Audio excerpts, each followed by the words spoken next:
ಸ್ನೇಹಿತರೆ, ಇವತ್ತಿನ ಒಂದು ಮಾಹಿತಿ ಏನಂದರೆ 17 ಮತ್ತು 18 ಫೆಬ್ರವರಿ 2026ರ ಒಂದು ಪ್ರಮುಖ ಪ್ರಚಲಿತ ಘಟನೆಗೆ ಸಂಬಂಧಿಸಿದಂಥ ಸಂಪೂರ್ಣ ಮಾಹಿತಿಯನ್ನು ಪಡೆದುಕೊಳ್ಳೋಣ. ಜೊತೆಗೆ ಸ್ಟ್ಯಾಟಿಕ್ ಜಿಕೆ ಕೂಡ ಇದರಲ್ಲಿ ಲಿಂಕ್ ಆಗಿರುತ್ತೆ ನೋಡಿರಿ. ಈ ಒಂದು ಯೂಟ್ಯೂಬ್ ಚಾನಲ್ಗೆ ಯಾರು ಹೊಸಬರಿದ್ರೋ ಅವರೆಲ್ಲರೂ ಹೋಗಿ ಸಬ್ಸ್ಕ್ರೈಬ್ ಬಟನ್ನ ಪ್ರೆಸ್ ಮಾಡಿ. ಅದೇ ರೀತಿಯಾಗಿ ಈ ಒಂದು ವಿಡಿಯೋ ಇಷ್ಟ ಆದರೆ ಲೈಕ್ ಬಟನ್ ಕೂಡ ಪ್ರೆಸ್ ಮಾಡಿ. ಹಾಗಾದರೆ ಬನ್ನಿ ಶುರು ಮಾಡೋಣ. ಆರ್ಥಿಕತೆ ಮತ್ತು ಡಿಜಿಟಲ್ ಇಂಡಿಯಾದ ಬಗ್ಗೆ ಒಂದು ನ್ಯೂಸಲ್ಲಿ ಕೊಡಲಾಗಿತ್ತು. ಇದರ ಬಗ್ಗೆ ಮಾಹಿತಿ ನೋಡೋದಾದರೆ ಒಂದು ಪ್ರಶ್ನೆ ಕೇಳಲಾಗಿದೆ ನೋಡಿ. ಫೆಬ್ರವರಿ 2026ರ ವರದಿಯ ಪ್ರಕಾರ ಭಾರತದಲ್ಲಿ ನಗದು ವಹಿವಾಟನ್ನು ಮೀರಿಸಿದ 57% ಪಾಲನ್ನು ಹೊಂದಿರುವ ಪಾವತಿ ವಿಧಾನ ಯಾವುದು ಅಂತ ಕೊಟ್ಟಿದ್ದಾರೆ. ಅಂದರೆ ಈ ಒಂದು ಯಾವ ರೀತಿಯಾಗಿ ವ್ಯಕ್ತಿಗಳು 57%ಕ್ಕಿಂತ ಪಾಲನ್ನು ಹೊಂದಿರುವಂಥ ಪಾವತಿ ವಿಧಾನ ಏನಾದರೂ ಖರೀದಿ ಮಾಡಿದರೆ ಅದು ಪಾವತಿ ಯಾವ ರೀತಿಯಾಗಿ ಮಾಡ್ತಾರೆ, 57% ಮೀರಿಸಿದ್ದಾರೆ ಅಂತ ಕೇಳಿದ್ದಾರೆ. ಇದಕ್ಕೆ ಸರಿಯಾದ ಉತ್ತರ ಆಪ್ಷನ್ಸ್ ಬಿ ನೋಡಿ, UPI ಅಂತ ಹೇಳ್ತೀವಿ ನಾವು. UPI ಮೂಲಕ ಇತ್ತೀಚೆಗೆ ಎಲ್ಲರೂ ಫೋನ್ಪೇ ಆಗ್ಬೋದು, ಗೂಗಲ್ ಪೇ, ಪೇಟಿಎಮ್ ಈ ರೀತಿಯಾದಂಥ ಆ್ಯಪ್ಗಳನ್ನು ಬಳಸಿಕೆಯಿಂದ ಹಣವನ್ನು ಪೇ ಮಾಡ್ತಾಯಿದ್ದಾರೆ. ಇದಕ್ಕೆ ಸಂಬಂಧಿಸಿದಂಥ ಮಾಹಿತಿ ನೋಡಿಕೊಳ್ಳೋಣ. ಇದಕ್ಕೆ ಸರಿಯಾದ ಉತ್ತರ ಯಾವುದಾಗಿತ್ತು? UPI ಆಗಿತ್ತು ನೋಡ್ರಿ. ಹಣಕಾಸು ಸೇವೆಗಳ ಇಲಾಖೆ ಏನು ಮಾಡಿದೆ ಅಂದರೆ ಈ ಒಂದು ವರದಿಯನ್ನು ಬಿಡುಗಡೆ ಮಾಡಿದೆ. ಏನಪ್ಪ ಈ ಒಂದು ವರದಿಯಲ್ಲಿ ಯಾವ ಅಂಶವನ್ನು ಒಳಗೊಂಡಿದೆ ಅಂತ ನೋಡೋದಾದರೆ, UPI ವಹಿವಾಟುಗಳ ಪಾಲುದಾರ 57% ಇತ್ತು, ನಗದು ಕ್ಯಾಶ್ ಬಳಕೆ 38%ಕ್ಕೆ ಇಳಿದಿದೆ ಎಂಬ ಒಂದು ವರದಿಯನ್ನು ಇತ್ತೀಚೆಗೆ ಹಣಕಾಸು ಸೇವೆಗಳ ಇಲಾಖೆ ಬಿಡುಗಡೆ ಮಾಡಿದೆ ನೋಡ್ರಿ. ಮೊದಲು ಎಷ್ಟಿತ್ತಂದರೆ UPI ಮೂಲಕ ಈಗ 57% ಇದೆ. ಬರೀ ಕ್ಯಾಶ್ನಲ್ಲಿ ವ್ಯವಹಾರ ನಡೆಸಿದ್ದು 38% ಅಷ್ಟು ಆಗಿದೆ ಎಂಬುದೊಂದು ವರದಿಯಲ್ಲಿ ತಿಳಿಸಲಾಗಿದೆ. ಬಳಕೆದಾರರ ವರ್ತನೆ 65% UPI ಬಳಕೆದಾರರು ದಿನಕ್ಕೆ 1ಕ್ಕಿಂತ ಹೆಚ್ಚು ಬಾರಿ ವಹಿವಾಟನ್ನು ನಡೆಸುತ್ತಿದ್ದಾರೆ. ಈ ಒಂದು UPIಯನ್ನು ಬಳಸಿಕೊಂಡು ಏನು ಮಾಡ್ತಿದ್ದಾರೆ ಅಂದರೆ ಅತಿ ಹೆಚ್ಚು ಜನರು ಬಳಕೆದಾರರು ಬಳಕೆಯನ್ನು ಮಾಡ್ತಿದ್ದಾರೆ ನೋಡ್ರಿ, ಯಾವುದೇ ಒಂದು ವಹಿವಾಟು ಸಲುವಾಗಿ. ಅದರಲ್ಲಿ ಯುವಜನತೆ ಅತಿ ಹೆಚ್ಚು ಈ ಒಂದು UPIಯನ್ನು ಬಳಕೆ ಮಾಡುತ್ತಿದೆ. 18ರಿಂದ 25 ವರ್ಷದ ವಯಸ್ಸಿನವರಲ್ಲಿ UPI ಬಳಕೆ ಅತ್ಯಧಿಕವಾಗಿ ಕಂಡುಬರ್ತದೆ. ಇದು ಎಷ್ಟಪ್ಪ ಅಂತಂದರೆ 66%ರಷ್ಟು UPI ಬಳಕೆಯನ್ನು ಅತ್ಯಧಿಕ ಒಂದು ವಯಸ್ಕರು ಏನು ಮಾಡ್ತಾರೆ ಅಂದರೆ ವಯಸ್ಸಿನ ವ್ಯಕ್ತಿಗಳು 18ರಿಂದ 25 ವಯಸ್ಸಿನ ವ್ಯಕ್ತಿಗಳು ಬಳಕೆಯನ್ನು ಮಾಡುತ್ತಿದ್ದಾರೆ. ಇದಕ್ಕೆ ಕಾರಣಗಳು ನೋಡ್ಬೋದು. ವೇಗ ಕೂಡ ಹೊಂದಿದೆ. ಅದರ ರೀತಿಯಾಗಿ ಕ್ಯಾಶ್ ಬ್ಯಾಕ್ ಕೊಡುಗೆ ಕೂಡ ಇದರಲ್ಲಿ ನೀಡಲಾಗುತ್ತದೆ. ಸ್ಪೀಡ್ ಕೂಡ ಈ ಒಂದು ಅಂದರೆ ಒಂದು ಹಣವನ್ನು ಪ್ರೊಸೆಸ್ ಮಾಡಲು ಸ್ಪೀಡ್ ಕೂಡ ಅಗತ್ಯವಾಗಿರುತ್ತದೆ. ಹಣವನ್ನು ಪೇ ಮಾಡಿದ ತಕ್ಷಣ ಯುವಜನತೆ ಬಳಕೆ ಮಾಡಿಕೊಂಡು ಏನು ಮಾಡ್ತದೆ ಅಂದರೆ ಇದರ ಒಂದು ಸ್ಪೀಡನ್ನು ಕೂಡ ಅಗತ್ಯವಾಗಿದೆ ಅಂತಲೇ ಹೇಳಬಹುದು ನಾವು. ಇದಕ್ಕೆ ಸಂಬಂಧಿಸಿದಂಥ ಒಂದು ಸ್ಟ್ಯಾಟಿಕ್ ಜಿಕೆ ಲಿಂಕ್ ಇದೆ ನೋಡಿ. ಅದರಲ್ಲಿ NPC ಬಗ್ಗೆ ಮಾಹಿತಿಯನ್ನು ನೀಡಲಾಗಿದೆ. NPCI ಅಂತ ಹೇಳ್ತೀವಿ. ಇದರ ಪೂರ್ಣ ರೂಪ ಏನಪ್ಪ ಅಂತಂದರೆ national payments corporation of India ಎಂಬುದು ಈ ಒಂದು NPCಯ ಪೂರ್ಣ ರೂಪವಾಗಿದೆ. ಇದು ಎಕ್ಸಾಮ್ ಪಾಯಿಂಟ್ ಅಪ್ ಆಗಿರುತ್ತೆ ನೋಡ್ರಿ. ಡಬಲ್ ಸ್ಟಾರ್ ಹಾಕೋಣ. ಇದು ಸ್ಥಾಪನೆ ಆಗಿದ್ದು ಯಾವಾಗಂದರೆ 2008ರಲ್ಲಿ ಈ ಒಂದು NPCI ಸ್ಥಾಪನೆ ಆಗಿದೆ.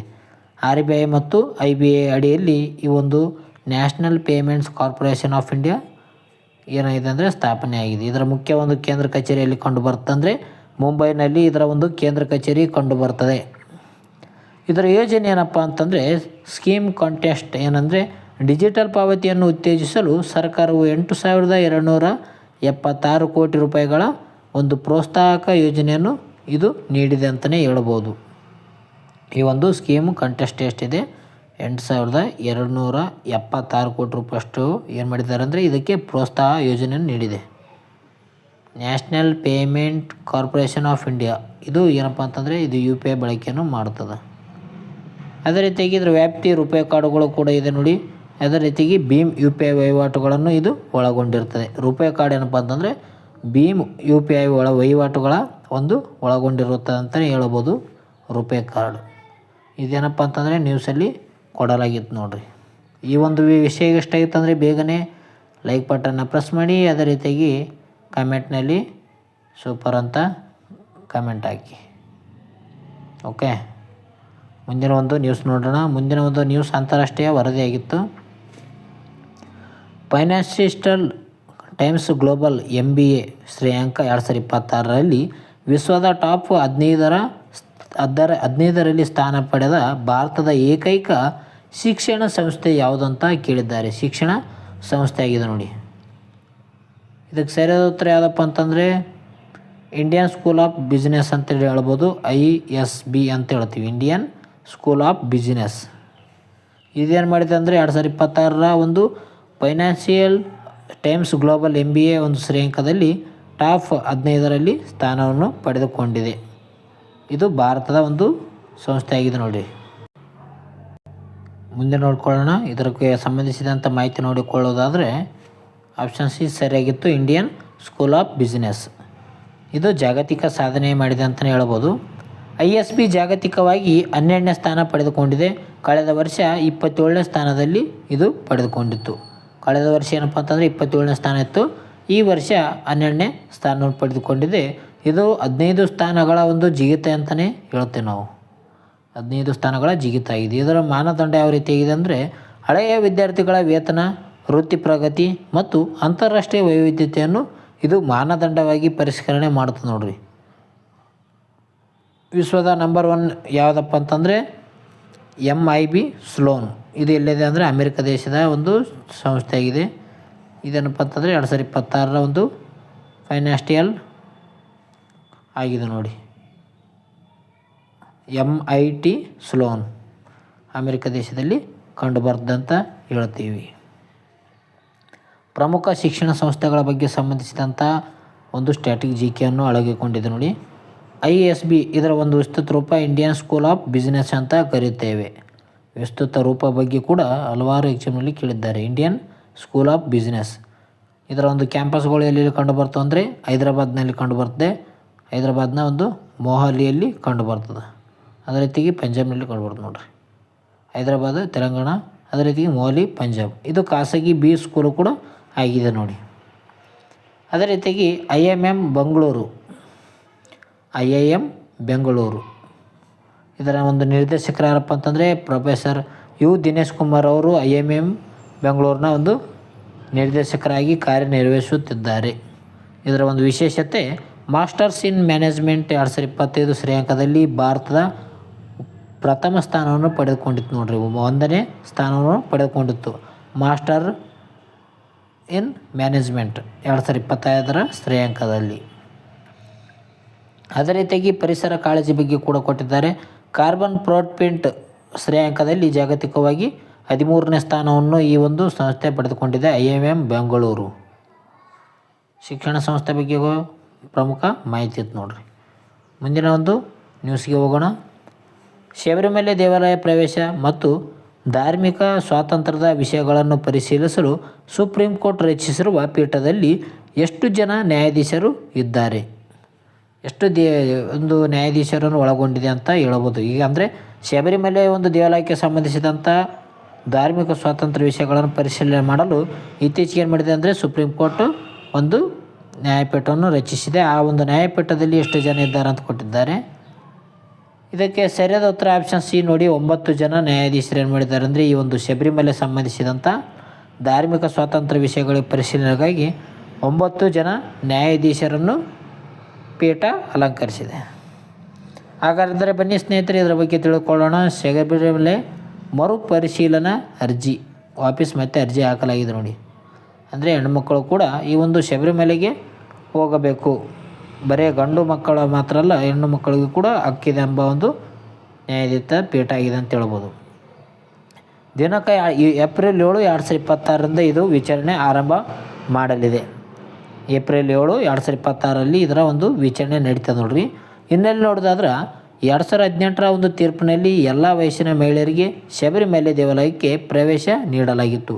2018ರದ ಈ ಒಂದು ಏನಿದೆಪ್ಪ ಅಂತಂದರೆ ಶಬರಿಮಲೆ ಪರಿಶೀಲನೆ ಅರ್ಜಿ ಹಾಕಿದ್ರು ಆವಾಗ ಮೊದಲು.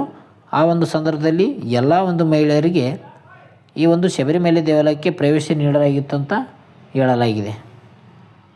ಇದರ ಒಂದು ವಿರುದ್ಧ ಏನು ಮಾಡಿದೆ ಅಂದರೆ ಈಗ ಮತ್ತೆ ಇದಾಗಿದೆ. ಕೇಂದ್ರ ಸರ್ಕಾರವು 2018ರ ಒಂದು ತೀರ್ಪಿನ ಮರುಪರಿಶೀಲನೆಗೆ ಬೆಂಬಲ ನೀಡಿತ್ತು. ಕೇಂದ್ರ ಸರ್ಕಾರ ನೋಡಿ 9 ಬ್ರಾಂಚ್ ಅಂತ ಹೇಳ್ತೀವಿ, ಜಡ್ಜ್ ಬೆಂಚ್. ಶಬರಿಮಲೆ ಮಹಿಳಾ ಪ್ರವೇಶ, ಅದೇ ರೀತಿಯಾಗಿ ಮಸೀದಿಗಳಲ್ಲಿ ಮುಸ್ಲಿಂ ಮಹಿಳೆಯರಿಗೆ ಕೂಡ ಪ್ರವೇಶ ನೀಡಬೇಕಂತ ಈ ಒಂದು ಮರುಪರಿಶೀಲನಾ ಅರ್ಜಿಯಲ್ಲಿ ನೀಡಲಾಗುತ್ತಿದೆ. ಜೊತೆಗೆ ದಾವೂದಿ ಬ್ರೋಹ ಒಂದು ಸಂಸ್ಥೆಗಳಲ್ಲಿ ಕೂಡ ಮಹಿಳೆಯರಿಗೆ ಒಂದು ಧಾರ್ಮಿಕ ಹಕ್ಕು ಇದೆ ಅಂತ ಹೇಳುತ್ತಾರೆ. ಅದೇ ರೀತಿಯಾಗಿ ಪಾರ್ಸಿ ಮಹಿಳೆಯರ ಹಕ್ಕು ಕೂಡ ಇದರಲ್ಲಿ ಒಳಗೊಂಡಿದೆ ಅಂತ ಹೇಳ್ಬೋದು. ಇದರ ಹೆಚ್ಚಿನ ಮಾಹಿತಿ ಯಾವಾಗ ನೋಡೋಣ ಅಂದರೆ ಏಪ್ರಿಲ್ 7ನೇ ತಾರೀಕು ನೋಡಿಕೊಳ್ಳೋಣ. ಏಪ್ರಿಲ್ 7ನೇ ತಾರೀಕು ಇದರ ಒಂದು ವಿಚಾರಣೆ ನಡೆಯಲಿದೆ ನೋಡಿ.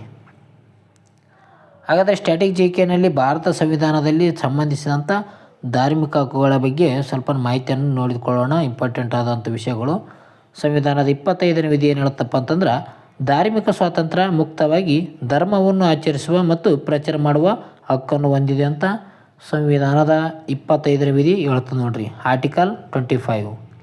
ಅದೇ ರೀತಿಯಾಗಿ ಆರ್ಟಿಕಲ್ 26 ವಿಧಿ 26ನೇ ವಿಧಿ ಏನು ಹೇಳುತ್ತಪ್ಪ ಅಂತಂದ್ರೆ, ಧಾರ್ಮಿಕ ಸಂಸ್ಥೆಗಳನ್ನು ನಿರ್ವಹಿಸುವ ಸ್ವಾತಂತ್ರ್ಯವನ್ನು ಹೊಂದಿರುತ್ತಾನೆ. ಒಬ್ಬ ವ್ಯಕ್ತಿ ಏನಪ್ಪ ಅಂತಂದರೆ ಧಾರ್ಮಿಕ ಸಂಸ್ಥೆಗಳನ್ನು ನಿರ್ವಹಿಸುವಂಥ ಒಂದು ಸ್ವಾತಂತ್ರ್ಯ ಹೊಂದಿರ್ತಾನೆ. ಆರ್ಟಿಕಲ್ 26ನೇ ವಿಧಿ.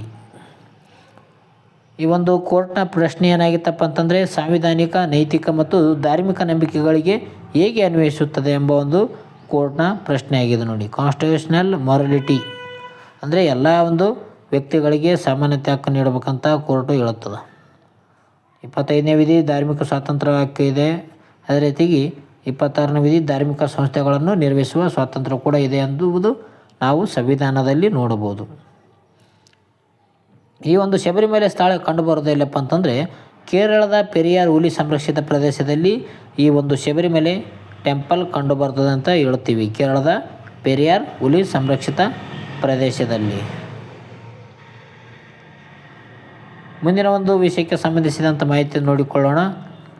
ದಿ ಅಕಾಡೆಮಿಕ್ ಜನರಲ್ ಸೆಪ್ಟೆಂಬರ್ 2025 ಅಧ್ಯಯನದ ಪ್ರಕಾರ ಗೃಹಲಕ್ಷ್ಮಿ ಯೋಜನೆ ಹಣವನ್ನು ಮಹಿಳೆಯರು ಪ್ರಮುಖವಾಗಿ ಯಾವುದಕ್ಕಾಗಿ ಬಳಸುತ್ತಿದ್ದಾರೆ? ಈ ಒಂದು ಗೃಹಲಕ್ಷ್ಮಿ ಏನು ಹಣ ನೀಡ್ತಿದ್ದಾರೋ ಆ ಹಣದಿಂದ ಈ ಒಂದು ಮಹಿಳೆಯರು ಆ ಹಣವನ್ನು ಯಾವುದಕ್ಕಾಗಿ ಬಳಸುತ್ತಿದ್ದಾರೆ ಅಂತ ಕೇಳಲಾಗಿದೆ ಪ್ರಶ್ನೆ. ಇತ್ತೀಚೆಗೆ ದಿ ಅಕಾಡೆಮಿಕ್ ಜನರಲ್ ಇದು ಸೆಪ್ಟೆಂಬರ್ 2025 ಅಧ್ಯಯನದ ಪ್ರಕಾರ ನೀಡಲಾಗಿತ್ತು ನೋಡಿರಿ ವರದಿ. ಇದರ ಬಗ್ಗೆ ನೋಡಿಕೊಳ್ಳೋದಾದರೆ ಆಪ್ಷನ್ ಸಿ, ಮಕ್ಕಳ ಮತ್ತು ಶಿಕ್ಷಣ ಆರೋಗ್ಯದ ಬಗ್ಗೆ ಏನು ಮಾಡ್ತಿದ್ದಾರೆ ಅಂದರೆ ಮಹಿಳೆಯರು ಹಣವನ್ನು ಖರ್ಚು ಮಾಡ್ತಿದ್ದಾರೆ. ಮಕ್ಕಳು, ಶಿಕ್ಷಣ, ಆರೋಗ್ಯ. ಇದರ ಬಗ್ಗೆ ನೋಡೋಣ. ಗೃಹಲಕ್ಷ್ಮಿ ಯೋಜನೆಯ ಒಂದು ಪ್ರಭಾವ ಯಾವ ರೀತಿಯಾಗಿ ಒಂದು ಸಂಸಾರವನ್ನು ನಡೆಸುವಂಥ ರೀತಿಯಾಗಿದೆ ಅಂತ ನೋಡಿಕೊಳ್ಳೋಣ. ಮಕ್ಕಳ ಶಿಕ್ಷಣ ಮತ್ತು ಆರೋಗ್ಯದ ಬಗ್ಗೆ ಸರಿಯಾದ ಉತ್ತರ ಆಗಿತ್ತು ನೋಡಿರಿ. ಇದು ವರದಿ ಯಾವುದು ನೀಡಿದೆ ಅಂದರೆ, ವರದಿ ನೀಡಿದ ಸಂಸ್ಥೆ ದಿ ಅಕಾಡೆಮಿಕ್ಸ್ ಜನರಲ್, ತುಮಕೂರಿನಲ್ಲಿ ಕಂಡುಬರ್ದ ನಗರದ ಸಮೀಕ್ಷೆಯಲ್ಲಿ ಇದು ಕಂಡುಬಂದಿದೆ. ದಿ ಅಕಾಡೆಮಿಕ್ಸ್ ಜನರಲ್ ಸಮೀಕ್ಷೆ ನಡೆಸಿದೆ ನೋಡಿ. ಇದರಲ್ಲಿ ಅಂಕಿಅಂಶದ ಪ್ರಕಾರ 40% ಹಣ ಶಿಕ್ಷಣಕ್ಕೆ ನೀಡುತ್ತಿದ್ದಾರೆ, 32% ಹಣ ಏನು ಮಾಡ್ತಾಯಿದ್ದಾರೆ, 40% ಹಣ ಶಿಕ್ಷಣಕ್ಕೆ ನೀಡಿದರೆ 32% ಹಣ ಆರೋಗ್ಯಕ್ಕೆ ಬಳಕೆ ಮಾಡುತ್ತಿದ್ದಾರೆ. ಅದೇ ರೀತಿಯಾಗಿ ಜೀವನ ಮಟ್ಟ 54%ರಷ್ಟು ಫಲಾನುಭವಿಗಳು ಜೀವನ ಮಟ್ಟ ಸುಧಾರಿಸುತ್ತಿದೆ ಎಂದು ತಿಳಿಸಿದ್ದಾರೆ. ಈ ಒಂದು ವರದಿಯಲ್ಲಿ ದಿ ಅಕಾಡೆಮಿಕ್ಸ್ ಜನರಲ್ ಏನು ಮಾಡಿದೆ ಅಂದರೆ ವರದಿಯನ್ನು ರೆಡಿ ಮಾಡಿದೆ ನೋಡಿ. ಅದೇ ರೀತಿಯಾಗಿ ಸಬಲೀಕರಣ, ಕುಟುಂಬದಲ್ಲಿ ಮಹಿಳೆಯರ ಒಂದು ನಿರ್ಧಾರ ತೆಗೆದುಕೊಳ್ಳುವ ಸಾಮರ್ಥ್ಯ ಕೂಡ ವೃದ್ಧಿಯಾಗಿದೆ ಅಂತಲೇ ಹೇಳ್ತೀವಿ ನಾವು. ಇದರಲ್ಲಿ ಸೇವಿಂಗ್ಸ್ 12% ಇದೆ, ಹೆಲ್ತ್ ಕೇರ್ 32%, ಚಿಲ್ಡ್ರನ್ ಎಜುಕೇಷನ್ 40% ಇದೆ ನೋಡಿ ಈ ಒಂದು ಗೃಹಲಕ್ಷ್ಮಿ ಹಣದಿಂದ. ಈ ಒಂದು ಸ್ಟ್ರಾಟಜಿಕ್ಕಿನಲ್ಲಿ ಗೃಹಲಕ್ಷ್ಮಿ ಯೋಜನೆಯ ವಿವರವನ್ನು ನೀಡಲಾಗಿದೆ. ಇದು ಆರಂಭ ಆಗಿದೆ ಯಾವಾಗಂದರೆ 2023ರಲ್ಲಿ ಮೈಸೂರಿನಲ್ಲಿ ಇದನ್ನು ಆರಂಭ ಮಾಡಲಾಗುತ್ತದೆ. ಗೃಹಲಕ್ಷ್ಮಿ ಯೋಜನೆಯನ್ನು ಸಹಾಯಧನ ಎಷ್ಟಪ್ಪ ಅಂತಂದರೆ, ಮನೆ ಯಜಮಾನಿಗೆ ಮಾಸಿಕ ಎಷ್ಟಂದರೆ 2,000 ರೂಪಾಯಿ ಡೆಬಿಟ್ ಮಾಡಲಾಗುತ್ತದೆ. 2,000 ರೂಪಾಯಿ ಏನು ಮಾಡ್ತಾರೆ ಅಂದರೆ ಅವರ ಒಂದು ಅಕೌಂಟಿಗೆ ಹಾಕುತ್ತಾರೆ. ಇದಕ್ಕೆ ಅರ್ಹತೆ ಹೊಂದಿರುವ ವ್ಯಕ್ತಿಗಳು ಯಾವ ರೀತಿ ಇರಬೇಕಂದ್ರೆ, ಮನೆ ಯಜಮಾನಿ ಆಗಿರಬೇಕಾಗುತ್ತೆ, BPL, APL ಅಥವಾ ಅಂತ್ಯೋದಯ ಕಾರ್ಡನ್ನು ಇವರು ಒಳಗೊಂಡಿರಬೇಕಾಗುತ್ತದೆ. ಇದು ಈ ಒಂದು ಗೃಹಲಕ್ಷ್ಮಿ ಯೋಜನೆಗೆ ಸಂಬಂಧಿಸಿದಂಥ ಅರ್ಹತೆ ಆಗಿರುತ್ತೆ. ಅನರ್ಹತೆಯಲ್ಲಿ ಆದಾಯ ತೆರಿಗೆ ಪಾವತಿದಾರರಿಗೆ ನೀಡಲಾಗುವುದಿಲ್ಲ. ಅದೇ ರೀತಿಯಾಗಿ ಸರ್ಕಾರಿ ನೌಕರಿಗರು ಕೂಡ ಅವರಿಗೆ ಈ ಒಂದು ಗೃಹಲಕ್ಷ್ಮಿ ಹಣಕಾಸನ್ನು ನೀಡಲಾಗುವುದಿಲ್ಲ ನೋಡಿ.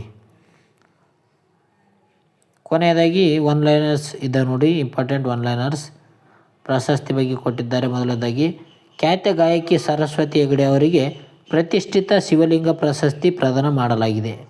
ಈ ಒಂದು ಫೆಬ್ರವರಿ 16, 2026ರಲ್ಲಿ ಈ ಒಂದು ಸರಸ್ವತಿ ಹೆಗಡೆ ಅವರಿಗೆ ಏನು ಮಾಡಿದ್ದಾರೆ ಅಂದರೆ ಈ ಒಂದು ಪ್ರತಿಷ್ಠಿತ ಶಿವಲಿಂಗ ಪ್ರಶಸ್ತಿಯನ್ನು ನೀಡಿ ಗೌರವಿಸಲಾಗಿದೆ. ಬಿಹಾರ್ನಲ್ಲಿ ಯೋಜನೆಯನ್ನು ಕೂಡ ಆಯ್ಕೆಕೊಳ್ಳಲಾಗಿದೆ ನೋಡಿ. ಎರಡನೇದಾಗಿ ಪ್ರಧಾನಿ ಮೋದಿ ಮುಖ್ಯಮಂತ್ರಿ ಮಹಿಳಾ ಉದ್ಯೋಗ ಯೋಜನೆಗೆ ಚಾಲನೆ ನೀಡಲಿದ್ದಾರೆ. 75 ಲಕ್ಷ ಮಹಿಳೆಯರಿಗೆ ತಲಾ 10,000 ನೀಡಲಾಗುವುದೆಂದು ಈ ಒಂದು ಬಿಹಾರ್ ಯೋಜನೆಯಲ್ಲಿ ನೀಡಲಾಗಿದೆ ನೋಡಿ. 75 ಲಕ್ಷ ಏನಪ್ಪ ಮಹಿಳೆಯರಿದ್ದಾರೆ ಅವರಿಗೆ ತಲಾ 10,000 ರೂಪಾಯಿ ನೀಡಲಾಗುತ್ತದೆ ನೋಡಿರಿ. ಪ್ರಧಾನಿ ಮೋದಿಯವರ ಮುಖ್ಯಮಂತ್ರಿ ಮಹಿಳಾ ಉದ್ಯೋಗ ಯೋಜನೆಗೆ ಚಾಲನೆ ನೀಡಿದ್ದಾರೆ ನೋಡಿರಿ. ಮುಖ್ಯಮಂತ್ರಿ ಮಹಿಳಾ ಉದ್ಯೋಗ ಯೋಜನೆ. ಅದೇ ರೀತಿಯಾಗಿ ರಕ್ಷಣಾ ವಲಯದ ಕೂಡ ಸಂಬಂಧಿಸಿದಂಥ ಆನ್ಲೈನ್ ಇದೆ. ತುಮಕೂರಿನಲ್ಲಿ HAL ಹೆಲಿಕಾಪ್ಟರ್ ಕಾರ್ಖಾನೆ ಏಷ್ಯಾದ ಅತಿ ದೊಡ್ಡ ಘಟಕವಾಗಿದೆ ನೋಡಿ. ಇಲ್ಲಿ ಲಘು ಯುಟಿಲಿಟಿ ಹೆಲಿಕಾಪ್ಟರ್ಗಳನ್ನು ಉತ್ಪಾದಿಸಲಾಗುತ್ತಿದೆ. ಲಘು ಯುಟಿಲಿಟಿ ಹೆಲಿಕಾಪ್ಟರನ್ನು ಈ ಒಂದು ತುಮಕೂರಿನಲ್ಲಿ ಉತ್ಪಾದನೆ ಮಾಡಲಾಗುತ್ತಿದೆ ನೋಡಿ. ಇದು ಏಷ್ಯಾದ ಅತಿ ದೊಡ್ಡ ಘಟಕವಾಗಿದೆ ಅಂತಲೇ ಹೇಳ್ತೀವಿ ನಾವು. ಇದು ಕೂಡ ಇಂಪಾರ್ಟೆಂಟ್ ಆದಂಥ ಒಂದು ಟಾಪಿಕ್ ಆಗಿದೆ ಅಂತ ಹೇಳ್ತೀವಿ. ಕೊನೆಯದಾಗಿ ಕ್ರೀಡೆಗೆ ಸಂಬಂಧಿಸಿದಂಥ ಒಂದು ಆನ್ಲೈನಲ್ಲಿದೆ. T20 ವಿಶ್ವಕಪ್ ಬಗ್ಗೆ ಕೊಟ್ಟಿದ್ದಾರೆ. ಜಿಂಬಾಬ್ವೆ ತಂಡವು ಸೂಪರ್ 8 ಹಂತವನ್ನು ತಲುಪಿದೆ. 8ರ ಒಂದು ಹಂತವನ್ನು ಜಿಂಬಾಬ್ವೆ ತಂಡ ತಲುಪಿದೆ ನೋಡಿ. ಇವಿಷ್ಟೇನಾಗಿದೆಪ್ಪ ಅಂತಂದರೆ ಪ್ರಮುಖ ಪ್ರಚಲಿತ ಘಟನೆಗೆ ಸಂಬಂಧಿಸಿದಂತೆ 17-18ರ ಒಂದು ಪ್ರಮುಖ ಪ್ರಚಲಿತ ಘಟನೆ ಇದ್ದು ನೋಡಿರಿ. ಈ ಒಂದು ವಿಡಿಯೋ ನಿಮಗೆ ಇಷ್ಟ ಆಯ್ತು ಅಂದರೆ ಬೇಗನೆ ಲೈಕ್ ಬಟನ್ನ ಪ್ರೆಸ್ ಮಾಡಿ, ಅದೇ ರೀತಿಯಾಗಿ ಸಬ್ಸ್ಕ್ರೈಬ್ ಬಟನ್ನ ಪ್ರೆಸ್ ಮಾಡಿ. ನಿಮ್ಮ ಒಂದು ಅನಿಸಿಕೆಯನ್ನು ಕಮೆಂಟ್ ಮೂಲಕ ನಿಮ್ಮ ಅನಿಸಿಕೆಯನ್ನು ತಿಳಿಸಿ. ವಿಡಿಯೋ ಯಾವ ರೀತಿಯಾಗಿ ಮೂಡಿ ಬಂದಿದೆ ಅಂತ ಹೇಳಿ. ಅದೇ ರೀತಿಯಾಗಿ ಮುಂದಿನ ಒಂದು ವಿಡಿಯೋಗಳಿಗಾಗಿ ನಮ್ಮ ಚಾನಲ್ಗೆ ಸಬ್ಸ್ಕ್ರೈಬ್ ಆಗಿ. ಇಲ್ಲಿವರೆಗೂ ಯಾರ್ಯಾರು ನೋಡಿದರೂ ಅವರೆಲ್ಲರಿಗೂ ನನ್ನ ಕಡೆಯಿಂದ ತುಂಬ ಹೃದಯ ಧನ್ಯವಾದಗಳು ಅಂತ ಹೇಳ್ತೀನಿ. Thank you so much. ಹೆಚ್ಚಿನ ಮಾಹಿತಿಗಾಗಿ ನಮ್ಮ ಒಂದು ಚಾನಲ್ಗೆ ಸಬ್ಸ್ಕ್ರೈಬ್ ಆಗಿ. ಮುಂದಿನ ವಿಡಿಯೋದಲ್ಲಿ ಸಿಗೋಣ ಫ್ರೆಂಡ್ಸ್. ಓಕೆ, ಟೇಕ್ ಕೇರ್, ಬಾಯ್.